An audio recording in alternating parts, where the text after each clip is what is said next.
Welcome to the Multifamily Zone, where business meets family.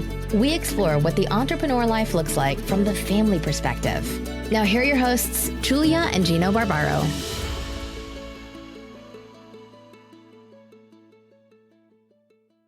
Hey everyone, this is Julia Barbaro, host of the Multifamily Zone podcast. I'm here with the co-founder of Jake and Gino, my husband and co-host Gino Barbaro. Can I start up by singing just a little bit? Because this book that I read, I mean, this author, it really aligned a lot of the stars for us. And the stuff that we've been doing for the last 20 years plus is just an affirmation of what we've done. It made me feel really good. And really, we should practice. You should practice humility and all. Yes. But at the same time, I'm like, we're doing some things right because it's hard. Doing some things right, but with a lot of trial and error. Yes. And all of these books I've been reading lately, man, I wish I had them years ago because it was just me figuring out. But at the same time, I'm glad that I struggled. So can I sing a little bit or no? We'll just skip on that later. Maybe I can weave it in a little bit. Today's guest is co-author of The Relationally Intelligent Child. Dewey Wilson began as a home builder, and in 2003, he and his wife made the decision to enter into vocational ministry with a mission to help strengthen marriages and families within God's church. Since then, Dewey and his wife, Lynn, have continued to help couples restore their marriages as well as contribute to numerous other publications. Welcome to the show, Dr. Dewey Wilson. How you doing? Yes. I'm wonderful. I'm glad to be here. Looking forward to the conversation. So let it rip. We are too. Reading your book, it's like I said just a few minutes ago, it's so eye-opening, but it's so, in a sense, basic, right? It's the way that I always wanted to have a marriage. When I was younger, we grew up single mom in the house. And for some reason, I always wanted a marriage. I always wanted a family. I always wanted to stay home. Where I got that, I have no idea because I didn't experience it, but I so desperately wanted it. But it was against what everyone was trying to teach me, which is strange.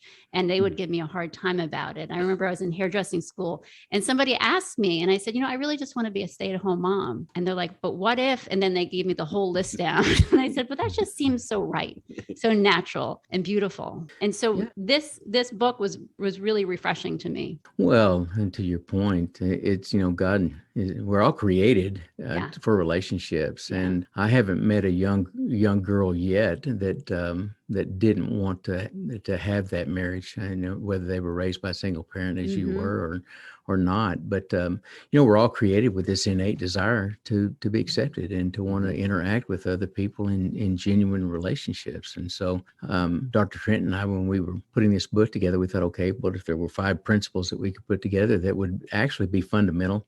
And we can get into that conversation here just a little bit, but that would just make sense. We're very practical thinkers, and this just what we ended up with. Dr. Wilson, I can say that I hit the jackpot by marrying my wife, but I think I could say she hit the jackpot because she was allowed to stay home. But at the same time, I was pretty lucky. Sometimes you make weird words aloud. It's a little bit strange. Well, no, what I want to say is, I know what you mean, but I think the listeners. I was lucky that she wanted, and I was looking for that in a spouse. I wanted my wife to stay home. I wanted her to raise the family. We tried in the beginning for her to work, and she would come in the restaurant on the weekends and come and leave the kids with grandma. But what I would say to everybody, figure out what your personal legend is, what you want to accomplish in your life. I think that's important. Don't get pushed on. Don't be pressured by society, because ultimately, if your values don't align with what you want to become, and 20 years from now, you're going to look back and go, I've got a great job. I've got a great career, but now's the point. I challenge everybody listening right now. What is your personal legend? What do you want to do with your life? We all have that decision. Don't be a victim. We can all write our story in our life. And that's why when I read the book, it made me feel good because we sort of did without even knowing about it. So that was the powerful thing that I took from the book. Can you define what relational intelligence is for everybody? Sure. Yeah. And with a earned PhD, in fact, I graduated with a PhD in 2019. So at the age of 61. Love that. And it was my buddy and co-author John Trent who encouraged me to go back to school. I went back to school at the age of 51. I didn't even have a bachelor's degree, and so I got my bachelor's degree, and then I went and got my master's in marriage and family counseling, and then have an earned PhD in psychology, understanding how the brain processes information, which just sounds pretty overrated. Can you unpack unpack that a little bit, though. I'm sorry to cut you off, Dr. Wilson, but unpack that a little bit, because at 51 years of age, you can't just go back because Dr. Trent said, hey, I think you got to go back. That's a major, massive life decision. And you just said most people can't make that decision when they're 21. You have children, you have a home building business, you have so many things going on. What was the impetus? Why did you want to go back to school? Why did you want to get that PhD? Well, Gino, I think it comes back to what you were saying a while ago, is that, we all want to make a difference, and we all have a purpose in life. And I always thought mine, I 26 years of construction and home building business, I always thought that was going to be my career for the rest of my life. But at the end of the day, that wasn't it. I found out that, and there's a whole long story in there about, not going to college. I grew up in a very dysfunctional home, and we didn't have the money to send me to school. So what 18-year-old it's ready to go attack the world, that doesn't want to go to college, and they're told they don't have to go to college. That's great news. Yes. But in order to be able to fulfill the purpose that I wanted to, the impact I wanted to make in life, John Trent, Dr. Trent, co-author of this book, he had recognized. He said, "Dewey, you've got credibility and you've got confidence, but the one thing you lack in this particular arena is credentials." And so, with that in mind, he said, "You need to go back to school." And I took him off my Christmas card list immediately, and just put him back on a couple of years ago, by the way. And but it's. And quite frankly, as an entrepreneur my whole life, I always felt like that, I could do just pretty much anything I set my mind to. I was raised that way by my father, and he used to tell me, he said, Dewey, failure is only failure when you stop attempting doing what it is that you set out to do. Everything else is just a mid-course correction. And that is so true for me. I thought, let's just give it a whirl. If it's meant to be, then we'll just stick with it. But here again, to your point, we all have a purpose in life, and just because our past is a certain way, our past is not always indicative of our future. And you can say it the other way: our future is not indicative of our past. It's we can make changes regardless of what our circumstance, our situation is. Just like what you did in your family, you made the decision that we're going to homeschool our children. We're going to build in love in our home. They're going to be raised with an understanding of who they are individually, and with that in mind, you've got 6 children, probably with all 6 different types of personalities.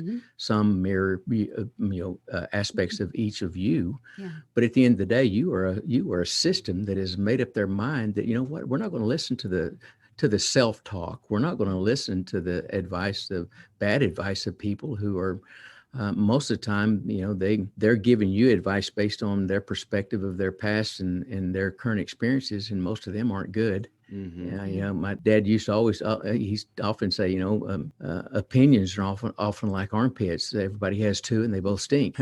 and so, it's, you just have to determine, what are the values that I'm going to establish, or we are going to establish for our home, and then get educated in them and live them out as you can. That you just made a really great point, is what are your values at home? What that's something that the spouses really need to have that discussion, because a lot of times we think we know, we don't have the conversation, and we just live our life and we don't live them. We don't truly bring them home, and the kids don't experience them. And the kids get older and like, man, I should have done that years ago. And we have a lot of regrets. I'm going back to the armpit thing. I'm sorry, because I have another one for opinions. It's a different body part. You like that? I missed that. Opinions are like armpits. They usually stink, and people have 2 of them. Is that what it was? Yeah.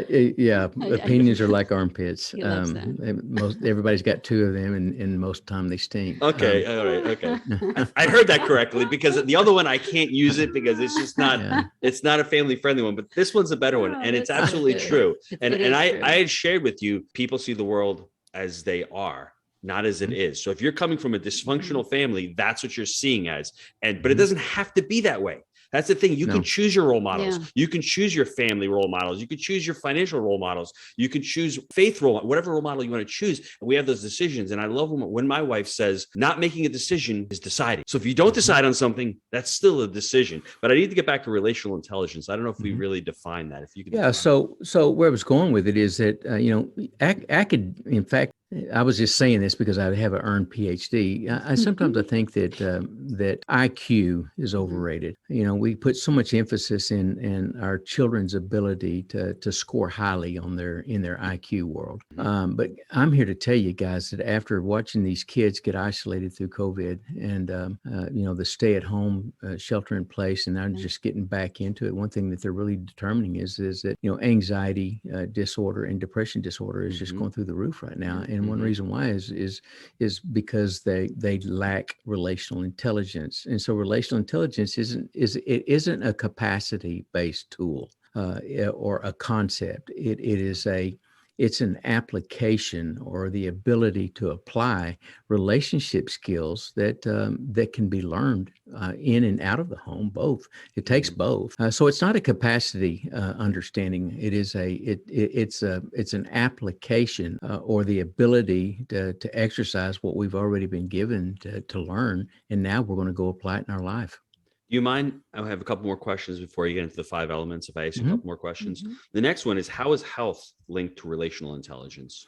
Well, I tell you what, let's just start in the area of stress. Who isn't stressed out these days? And stress, when the body is under severe stress, what happens is there's a chemical called cortisol that gets secreted by the brain, and it works through the adrenal gland, the adrenal gland, and the same thing with adrenaline. It usually gets produced first, but then cortisol, which is that fight or flight, that's the one that gets you to dig in and to cope with whatever the environment or the situation is. But there's one key element about that, guys, is that cortisol, your body needs time to offload it, and if you can't offload it, then it's just going to stack on top of each other. And stress is just the number one contributor to cortisol. And so the truth of the matter in the family is that your children are always going to take their stress cues from their parents. In other words, if the parent's stressed out, then the kids are going to be stressed out. And so when you think about it from a physiological perspective or a health perspective, if you're healthy, if you have a healthy perspective and you have a healthy mindset, then your children are going to have a healthy mindset. They are walking mirrors of what they see at home. And so I would say you have to start right there and looking at stress. And that's what a lot of people say, well, as a single mom or a single caregiver, I'm fatigued. I'm over fatigued, and I'm under rested, and I'm just, there's just no time. And so, what in the world am I supposed to do? And, one thing we tell parents is that just try to wake up in the morning with an attitude that today, you know what, I'm going to look at my child and I'm going to look at them with glad eyes.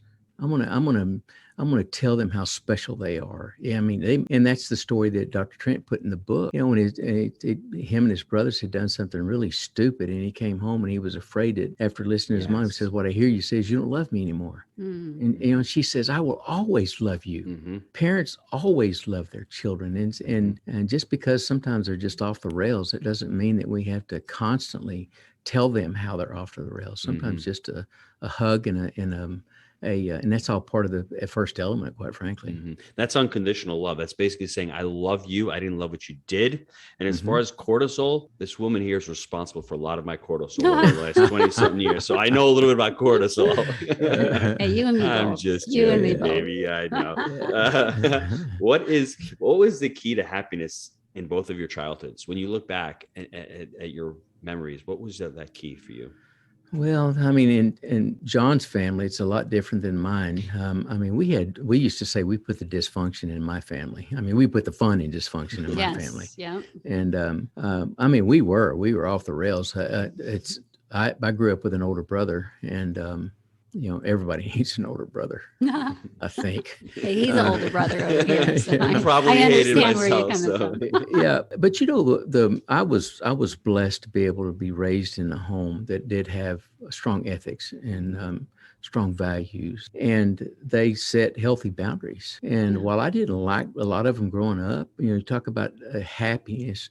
Happiness is obviously it's a state. It can change by the minute, and it's oftentimes it is determined by emotions instead of beliefs driving our emotions. So oftentimes we let our emotions dictate reality, but the truth of the matter is the other way around. It's your beliefs drive your thoughts drive your actions, and your actions dictate your emotions. Mm-hmm. And so happiness is, is it being able to do anything that I wanted to do? No, it was knowing that when I pillowed my head at night, that my mom and dad loved me. Yeah. Mm-hmm. That regardless of what I did, and even into John's point in the message about what his mother said to him, I was blessed enough to be able to. My dad died with cancer in 1999, and his last words to me were, "I love you." Yeah. And that's just, that is our life in a nutshell. Yeah. Is Wow. I know my parents love me. Yeah. Wow. Beautiful.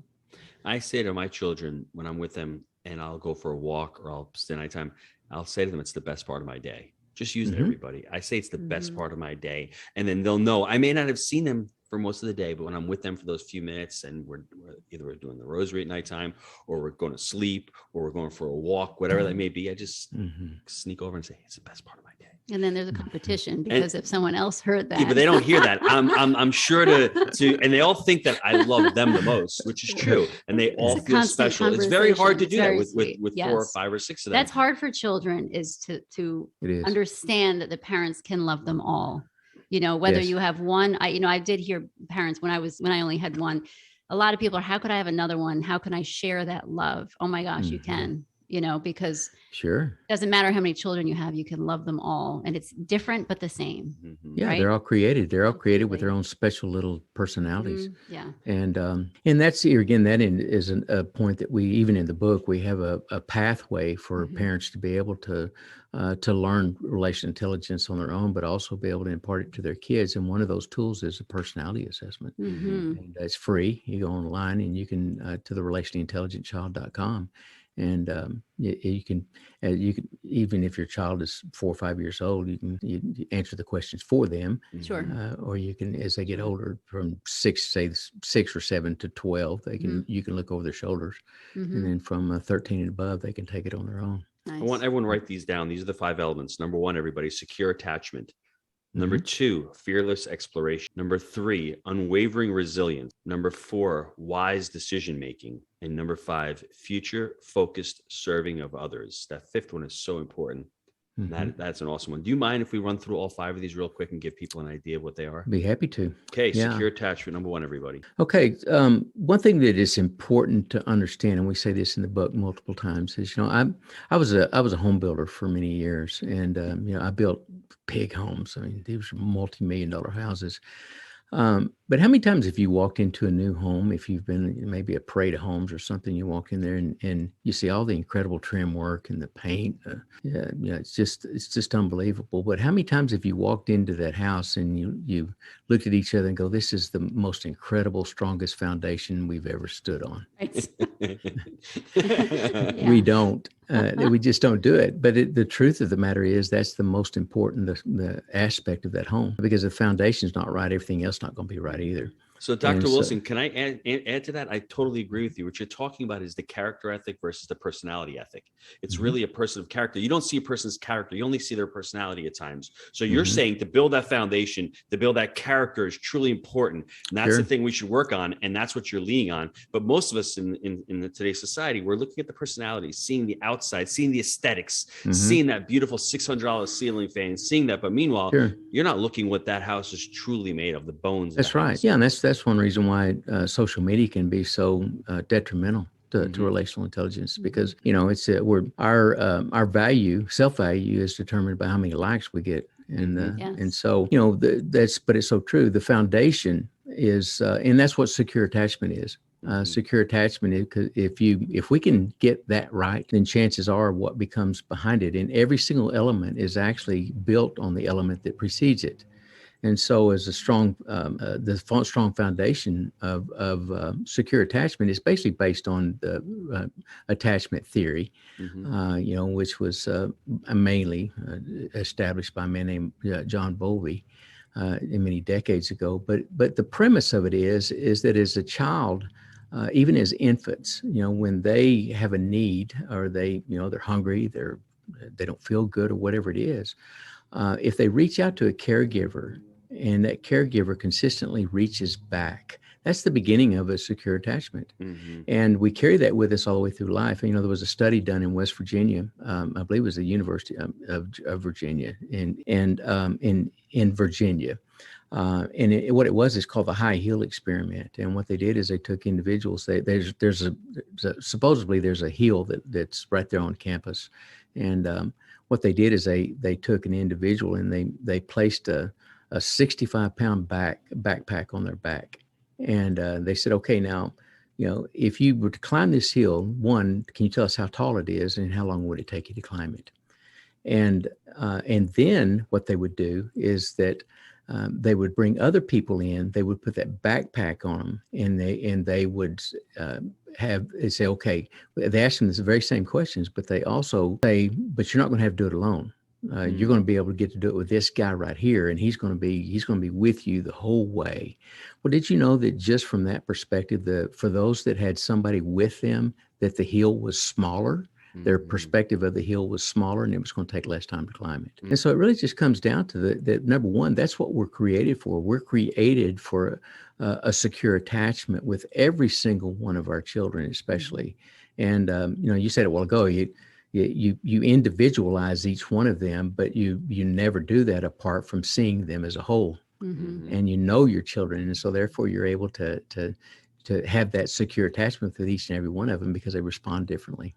Yeah. And the security at home, many of us do, but a lot of us don't realize the devastation if it's shattered, I guess I could, you know what I mean? There's a divorce. When I was younger, my husband and I, it was uncommon.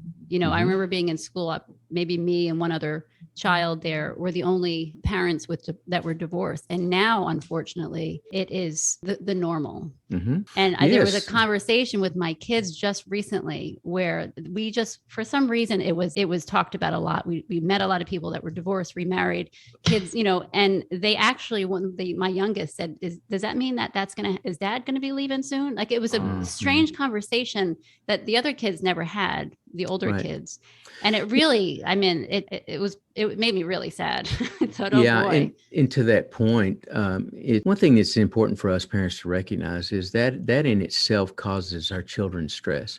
Mm-hmm. It causes them to become anxious because it is so prevalent in their culture, whether they, we're like you, we homeschooled both of our girls, but they interacted with a whole lot of people. We went to a very, very large church. They were raised in a very large church. Mm-hmm. And, what goes to school goes to church. Oh. And I can guarantee you that even there, they would have conversations with kids that, were so incredibly different than they were. Yeah. And, and they didn't get cues at home. Yeah. And so it was very confusing to them. And so setting them down and having that conversation is just so important. Yeah. And, and also real quick, it's that example of us being married at home that they're following and they're going to want when they're older, hopefully. Well, our 10-year-old talks about she wants 8 or 10 kids. I don't know. She changes it all the time, but she's looking for the same thing when she's older. And I think that's beautiful. Well, yeah. Here again, what you guys are doing is you're giving them that secure attachment is so foundational. Sure. And, both of our girls, man, I tell you what, we thought that somebody else had inhabited their body when they went off to college because they were like, they started making decisions and we were like, who is this child? But I'm here to tell you that, that chicken comes back to roost because they come back to home. And that's why it's so important for them to have that secure attachment because what it does, guys, is it builds a safe base for them at home. Mm-hmm. And isn't that where we'd rather have our children have a safe base? Yeah. Is right here at home. Because then they're going to be guaranteed to come back. Absolutely. Do you think it's ever too late? No, it's not. Because that's another one of the questions we get. Okay, it's you just don't understand my children. They're already old. They're set in their ways, and just from a way of encouragement, something that's really, really it's kind of a buzzword, but it's because it's true. One is it's called neuroplasticity, and it is the brain's ability to reshape and reform itself. It's very, very malleable anyway. But the truth of the matter is that, we thought, most clinicians and scientists thought decades ago, not too many, as many as 3 decades ago, that, we are only born with so many neurons. And then once those neurons are die, those neural cell assemblies die, then you either use it or lose it. And that's not true. What they're finding out, and research is proving it to be true, is that because of neuroplasticity, these neural cell assemblies can not only be reattached to other neural cell assemblies, they can grow in the process. Mm-hmm. And just so from a physiological perspective, that these parents need to have hope and realize that, if I model something and really believe it to be true, and live it out from the perspective is that, what, we can change, we can reverse the curse, if you will. Mm-hmm. And we're going to do it together, but commitment has got to be such a big part of it. Yeah. And it's been said that life is life is a continuum. Have you ever heard that before? Mm-hmm. Well, a continuum is just a continual sequence of made up of many parts. Mm-hmm. Where if the parts are adjacent to each other, then their chances are they're not very much different than the other one. Mm-hmm. And what it basically means is that we can change over time with little bitty ways. It's the little bitty things that we have to do. We think we got to do something really big in order to get big results. Well, that's not necessarily true. The continuum has got the complete polarization from one end to the other. And we get to one end or the other by making small decisions over time. It's important that you said that we can change, because last week my wife leaves me alone at home with the kids. She goes, I don't know where you went. You just left me alone. And it's like 10 o'clock. And she goes, go watch the kids. And I walk in there. I'm trying to do work and they're fighting and arguing. And I'm like, oh my gosh, here we go. I scream at ah! And then like 10 minutes later, I'm like, two of them are crying. And I'm like, why did I do that? And I just went and I apologized to them. And I said, I'm really sorry. 10 years ago, we never would have done that. I'm right. And you're the dad. So you can change. And neuroplasticity is really important for people to understand. You can teach an old dog new tricks. Mm-hmm. And even an old dog over here, she was never on a podcast. She never did speaking. So she's learned a lot. We can, if we want to. We need to. We want to. We need to continue to grow, continue to contribute. We can do that. If I can say to my kids, I'm really sorry. You know what? They were probably wrong, but the way I reacted to them was not the right way. And as adults, if we show our kids that we're vulnerable and that we make mistakes, then it gives them the ability that they can make mistakes and they can come and say sorry to me when they do something wrong. It's always a continual work in progress. What it is, it's a part of that. That's what building that secure attachment is all about, Gino. And the next element, if you don't mind me just jumping ahead, because it is the output of that secure attachment, and that's the fearless exploration. Science shows that children are more apt to explore their world if they do have that safe base. If they do know that they're not in this alone. It also shows that when children don't have the guidelines, then the risk that they take is can have more severe consequences than those that do have that safe base. Fearless exploration. I mean, how many times did you see your children when they couldn't even walk, but they were crawling around the room and they find something that was unique to them? They were able to put it in their hand. Where did it go next? In their mouth. It went in their mouth. Well, it wasn't that they were hungry. It's because they were exploring whatever it was that they saw. Yeah. And did you know that they do the same thing all the way up to even another good example is when they get their driver's license. Yes. At 16 or 15 years old, if they have been taught how to explore their world with a safe base, then even that in itself is going to determine and dictate how they explore their world as a teenager when they get their driver's license. I love that. And so it's not just this. It's when they go off to college. It's when they themselves find their spouse. Yes. It just impacts their whole world. And so even as an adult, you've heard it. I don't know if you've ever heard this. I think it's a TED Talk. I think it was a guy named Tom Griffin. And he talks about explore or exploit. And, we can get so comfortable with our environment that and that's even from a negative perspective as well. We can give up in our mind. And then we take more advantage of exploiting our decisions. Mm-hmm. We do the same thing over and over again, oftentimes expecting different results, but we just do the same thing over and over again. And then the flip side of that is explore. It's children are naturally going to explore the world, And one reason why sometimes they get into trouble, and here again, this is another physiological thing, that the part of the brain that actually assesses risk grows at a faster. In other words, it matures quicker than the aspect of the brain that calculates consequences. And so most of that takes place in the prefrontal cortex, but that's why, I mean, science shows that sometimes it's even 25 to 30 years before the aspect of the brain that determines consequences is fully developed. And so, funny. It's maybe I just gave kids good ammunition to tell their parents, well, my brain hasn't quite developed. Yeah, that's what I'm taking. But in sometimes we just go, what were you thinking? Well, yes, they weren't. Yes. They were just thinking and living in the moment, as Gino said earlier, and without thinking about the consequences. And so that's why we as parents, have got to recognize that even from a physiological perspective, this is who our child is. And because they are like this, we have to enter into their world and teach them it's our responsibility as parents. We can't leave it up to social media and school. To teach our kids, that's our responsibility. And another thing, when you're talking about this, I'm picturing the reaction of if our kids do something, or even Gino, if he does something, my reaction to it is going to show whether he's going to tell me later. Because a lot of kids won't go to their parents to tell them because of the reaction they're going to already know they're going to get they've learned either go or don't go, maybe go to mom or don't go to mom. And that's something, talk about that a little bit. Well, that's so true.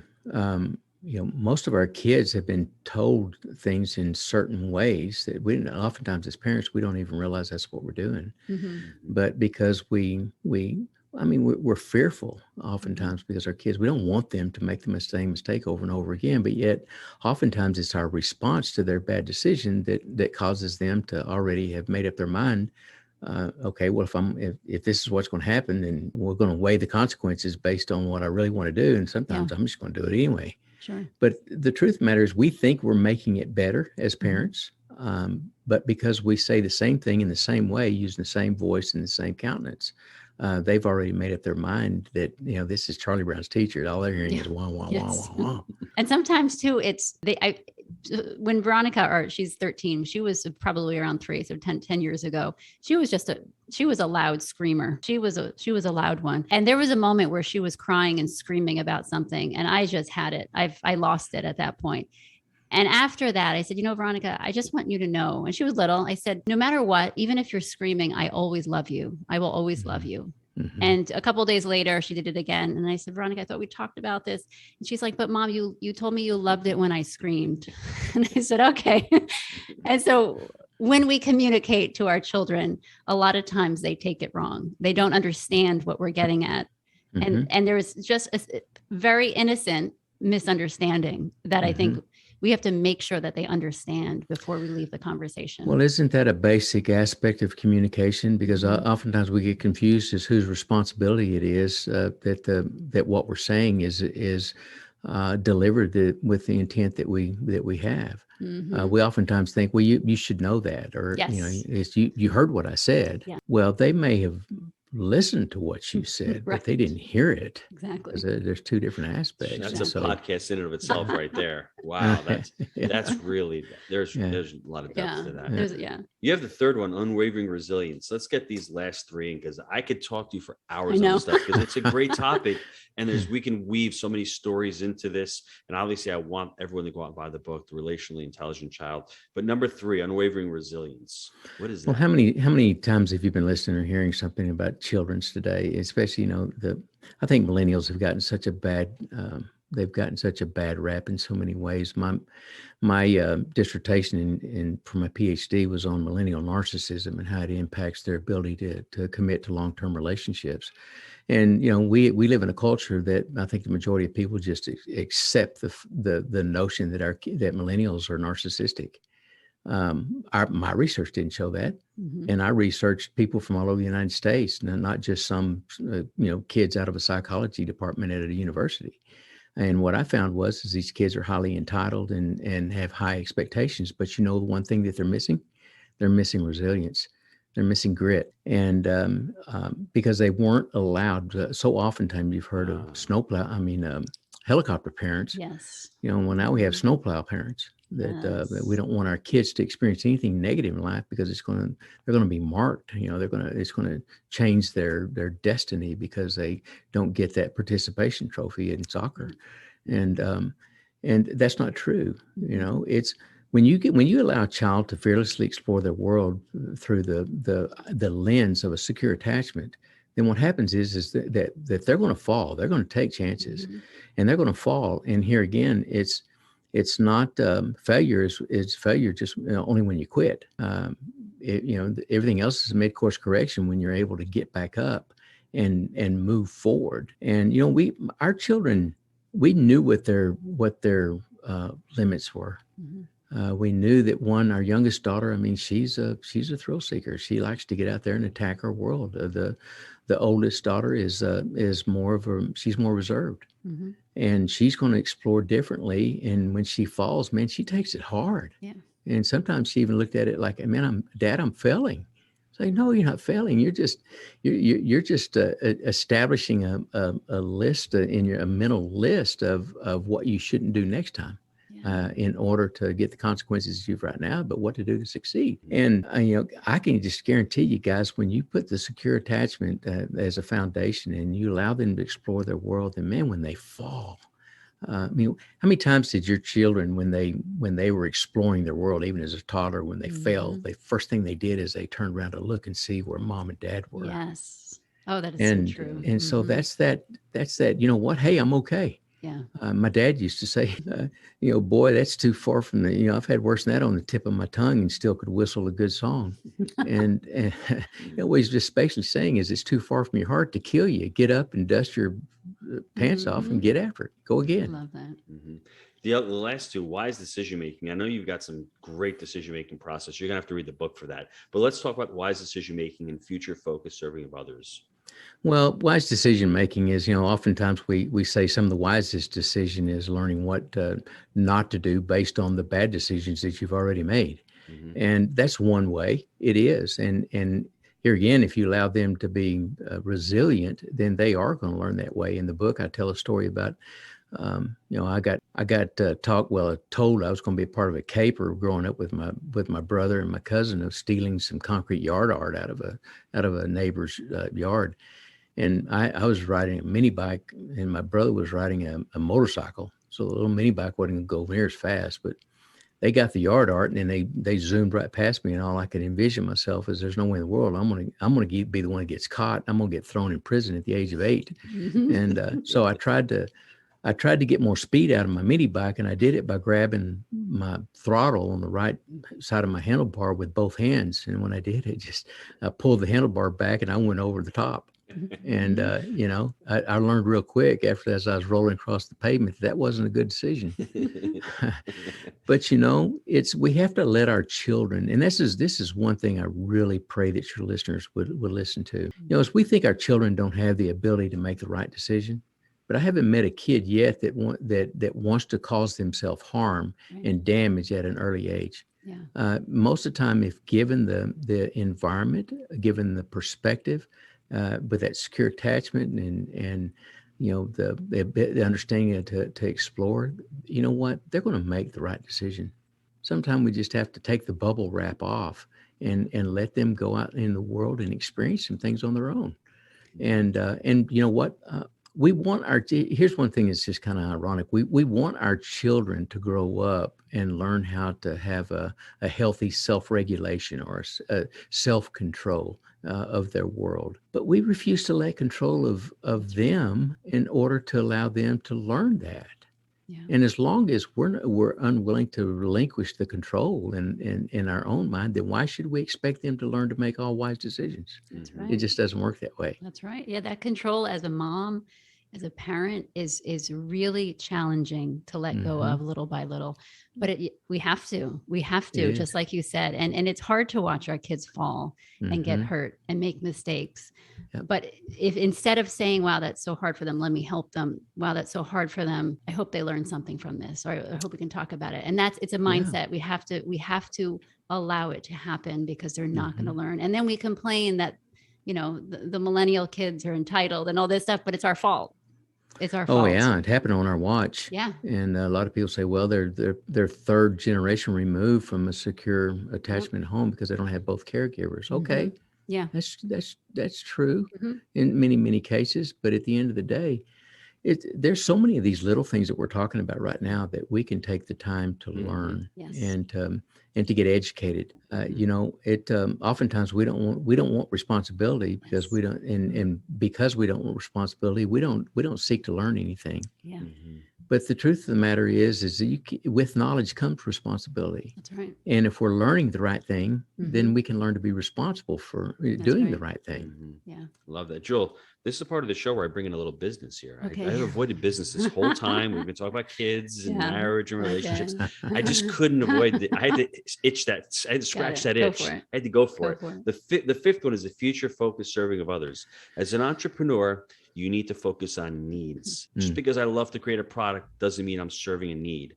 That's what an entrepreneur needs to do. We need to serve a need. That's why Dr. Wilson wrote this book. There's a need out in the marketplace. He wrote the book. That's why he went back to college and did that. There's a need in the workforce. And I think if you can future focus serving others, I think if you can start that at an early age and adopt that as a mindset, and then you want to become an entrepreneur, it's going to be a lot easier for you to become successful because it's not about you. It's about helping that person and creating that, solving that need and helping that person out. So I just need to throw that in for you, Jill. Okay. But I want to hear Dr. Wilson's view on the fifth. Well, Gino, there's a lot of truth to what you're saying is that the millennials and especially the Gen Zers, if there's ever been two generations that want to impact their world the most, it's these guys. And but oftentimes they want to do it through the lens of getting those accolades on social media and how can I make the biggest splash in the short amount of time. And that's not what we're talking about.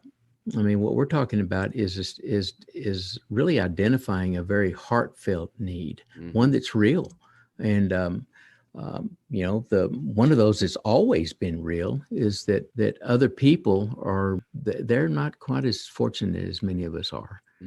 There's other people that struggle in their world. There's other people that if only given just an opportunity to have somebody by their side, they too could go out and make a difference in their world. But one of the reasons why is oftentimes it's so easy for millennials to get tagged as narcissistic is because one of the characteristics of narcissism is the lack of empathy. And we can be so self-centered and so self-focused. And guys, here again, frankly, we've allowed our kids to think that way because we have basically told them, you know what, you're great. Yes. You are incredible and you can do anything you want to do. Well, they may be great at times, but they're not great all the time. Right. And just because they're gifted doesn't mean they can do anything they want to do. That's right. They all have limitations. That's right. But when you allow a child to understand who they are, help them grow in their bent at a very young age. That's one thing I love my wife. She is such a great parent and she didn't have great role models. But man, that woman, I tell you what, she read books and she learned, she listened to people that she believed were doing it right. And there's Gino, sometimes I'm like you, I'm like, well, okay, this makes no sense, but that most really, really smart men are riding in the wake of their wife in many ways. And that was the way it was with Lynn. And, she said, we really believed that we wanted to homeschool our children. And I remember when I told my mom and dad we were homeschooling, they were like, okay, well, you're going to sell your car and buy a wagon and grow a half a beard and wear a black hat. And, that's, I'm thankful in some ways for that culture because it helped us make the decision, you know what, there are values, there's principles in life that are worth living by. And when we do it the right way consistently, and you say, well, what's the right way? Well, consistently seeing success through relational intelligence, then we're going to understand what we're created for. Yeah. I'm 5'10" and bald headed and overweight. So right there, that means that I can't run a 4.40. Yes. It's not going to happen. Yes. But I can do a lot of things that somebody who run a 4.40 can't do. I just need to find out what they are. Yeah. so do our children. Yeah. Don't let my wife get down this path, because she'll talk for the next. I know. 30 minutes I'm holding back. I'm holding back. I feel like we can have you on 3 more times, maybe 4. Because this is the Rudy argument. You have all these gifts and all these skills, but yet you want to go play for Notre Dame and you weigh 170 pounds. If you pull my point is, with the movie Rudy, it was this guy who, he wanted to play football, but it wasn't his gift. Mm-hmm. But can you imagine if he put all that effort into something he was gifted in? Sure. What he could have accomplished. And I think as a parent, we see the gifts in our children, and maybe one of them wants to do what the sister's doing, but they're not as good. And how do you handle that? Do you try to put them at the same level, or do you say, wow, look at your sister. Isn't that amazing? God gave her this amazing gift. Yeah. And if we look at it differently, then everyone's trying to compete with each other and be the same. It's not going to go very well. No, it's not. And, and I tell you what, we had our own level of dysfunction. I really want people to hear this, that, I didn't start figuring. I'm 63, and I don't think I really started getting somewhat a grasp on life till I was in my late 40s and early 50s. And join the club. Yeah. It's a big club right there. And just for example, to your point, Julie, is that we have 2 daughters. Our oldest daughter is here again, and she's the one that she's reserved, but she's also very academic. I mean, we have pictures of her when she was, I think she was probably about 7, and she's wearing the doctor's coat, and she's got this plastic stethoscope around her neck, and the glasses on, and we just kind of knew that she was going to be in the medical world. Yeah. And so we kind of just listened to her, and we saw what some of her passions were. I coached her for 7 years in girls fast pitch. And the reason why I did most of that coaching is because I felt like that was about the only way she's going to get to play. Yeah. She loved playing softball, but she wasn't good at it. Yes. And she'll tell you right now that she wasn't good at it. She loved it. But it was learning. And, at the age of 37, she was just appointed the regional dean of the School of Nursing, Texas Tech School of Nursing here in Dallas. Now, does that mean that all kids are going to turn out like that? No, but what I am saying is that they had the freedom because we let them grow in their giftedness. And our youngest daughter, she started singing. And I mean, I can't, if I had a nickel for every time I used to tell Aaron, stop singing. Yes. Aaron, stop singing. Aaron, you got to go to bed. Aaron, you're sitting at the dinner table. You can't sing. Well, neither one of us can sing. And you wouldn't even want to hear me sing in the shower. But I'm telling you something, that girl, when she was able to develop that gift, she went to school on a singing scholarship, and she led the whole campus praise band. Wow. At Liberty when she was there. Wow. And now she's been leading worship in a local church. Wow, beautiful. She's 33 years old and about to have her first child. Yay. So you just look at all that and you go, well, that's you, Dewey. Good on you. Started with a secure foundation of a secure attachment. We fearlessly let them explore their world. Over time, they become more resilient. They learn to make wise decisions in the process. And because they did, and we grew with them, they determined what their future focal service was. And it may sound simple, but sometimes we think things are not obtainable because we think they're too simple. It's simple, but it's not easy. Simple is exactly right. I feel like sometimes we do, even as a parent, we overthink every issue, every little thing. And I love the simplicity of life if you let it be. Dr. Wilson, how can the listeners get a hold of you? You can reach us at the Relationally Intelligent Child.com. That is the website, obviously, that goes with this book. My wife and I are the co-founders of a ministry called Strong Marriages, and you can reach us at strongmarriages.com. And Dr. Trent, who we didn't give a lot of airtime, but he should have been on here with us if he wanted that much airtime, huh? He made the decision, right? yeah, that's right. Well, he's such a dear man. Oh, he's such a, everybody ought to have the opportunity to write a book with a best-selling author, and he is so incredibly humble.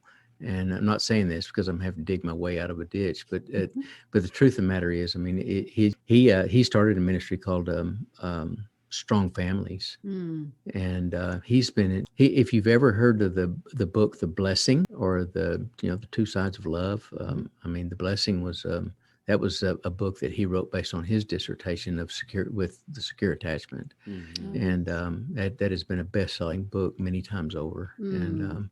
So, you can reach him at strongfamilies.com, strongmarriages.com for us, strongfamilies.com for him, and the Relationally Intelligent Child.com. And I would say to your listeners, we're just in the infant stages of building out this podcast and some blogs on. We've got a few of the podcasts on there. But we plan on being consistent in releasing those as well. But it has been such a joy, really, to have these conversations with you. And I'd be willing, love to come back and talk to you at any time you guys are willing to have us. Yeah, I just want to thank you because I know the time and the energy and that's put into this, but you're making a huge difference. You and Dr. Trent are making a huge difference on families because we need this. We need this. And I just want to really thank you for that. Well, thank you. Quick recap? Sure. You sure? My husband gives good recaps. That's why you do. He's very thorough. Not very thorough. I want to paint a picture. Yeah. Dr. Wilson in a home, in a multi-million-dollar home, worrying about the foundation, then the aesthetics. And then one day he's saying to himself, I don't know if this is what I want to do. I don't know if this is my personal legend. I'm looking around and thinking, what's the next step? And at 51 or 52 years old, he decides to go to college. Go to college at 51. Most of us are giving me ideas thinking now. about retirement. I don't want that wrap up to be that good. Let's not get any ideas yet. So he goes to college in 10 years. It takes him a decade to get his PhD. And, under the tutelage and under the mentorship of Dr. Trent, I would say, really changed his life and really focusing on what his personal legend is, really writing the Relationally Intelligent Child, looking back on his past as if he's Santiago the Shepherd and the Alchemist in that book, saying that was just what my personal journey was. And let me pull back certain stories of what happened in my life. And wow, I landed on a lot of the stuff that I'm talking about right now. And it's important. And to everybody, seriously, secure attachment, fearless exploration, unwavering resilience, wise decision making, future focus, serving of others. If we can hit on that and we can teach our children that, boy, we're going to have an amazing life with our kids. So I want to thank you for being on and all the best to you. That's great, Gino. I think I want to go out and buy the book now. That's the idea. I'm trying to sell the book. I'm going to be honest with you. We've done a lot of podcasts, and what I love about all of these, there's just, you could take little golden nuggets. If you could take one or two golden nuggets from every book, like I said, I don't want to continue this, but I love the idea of unwavering resilience. You made me understand that it's our fault that our children are entitled and they don't have the grit. That's the only thing that separates me from somebody else. I am not that smart, but I will not quit. I will run through that wall, and my partner will do the same thing, and my wife will do the same thing. That's a differentiator in being successful in life. If we can teach our children that you said something about millennials, they want it now, and I get it now, but you can't have it now. Like you said, you're in your 60s. I'm in my 50s. I'm living the best version of myself now. It took a little bit of time to get there. And I think that's what we need to teach our children, to have a little bit of patience. I can go into the 100-year real estate investor and talk about entrepreneurship. I won't bore my wife because this was supposed to be a recap. But once you get me going with this stuff, it's important because that's what life's all about. It's all about the long term, about that long-term mindset and really setting up an amazing life. And it's not going to happen all at once. You're going to grow into it. So we just want to thank you for being on, and all the best to you guys. And good luck with the book. Get the book, everybody. Get the book. My pleasure. Thank you. You bet.